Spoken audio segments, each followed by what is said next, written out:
For this demonstration, each set of students will need a box of igneous rocks,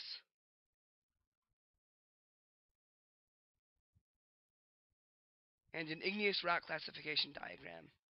Have students place the igneous rocks by their corresponding letters on the top diagram. Write on the board and explain to the students the difference between extrusive igneous rocks, such as rhyolite, andesite, and basalt, which form from lava above ground and are all one color, and intrusive igneous rocks, such as granite, diorite, and gabbro, which form from magma underground and are spotty with many colors. Also write on the board and explain to the students the difference between mafic rocks, such as basalt and gabbro, which are made of darker minerals from ocean volcanoes, felsic rocks, such as rhyolite and granite, which are made of lighter materials from land volcanoes, and intermediate rocks, such as andesite and diorite, which are made of medium color minerals from volcanoes at the border between ocean and land. Have students move the rocks to their corresponding letters on the bottom diagram so they can visualize where on Earth they form.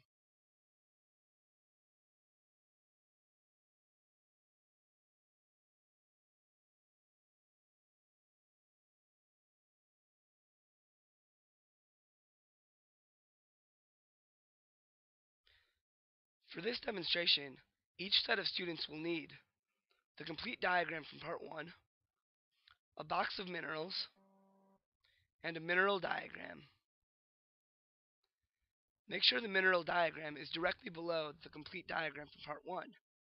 Have students place the minerals by their corresponding letters on the mineral diagram. The minerals will match up with igneous rocks on the top diagrams.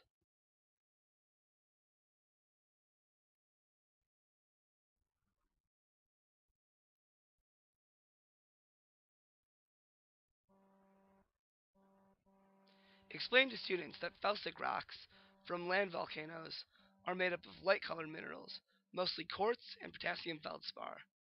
Intermediate rocks from volcanoes between ocean and land are made of some light and some dark minerals like quartz, muscovite, and biotite. And mafic rocks from ocean volcanoes are made of dark-colored minerals like plagioclase feldspar and pyroxene.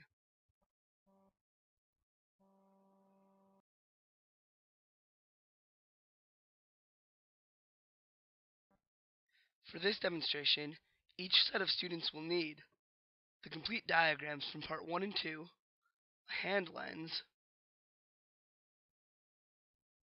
and a pegmatite sample. Pegmatites are extremely large-grained igneous rocks where individual mineral crystals can be seen. Students should use their hand lens to make and record observations about the pegmatite. Ask students whether the rock is intrusive or extrusive. It is intrusive because it is spotty. See if students can identify minerals in their sample and use them to decide whether the rock is mafic, intermediate, or felsic.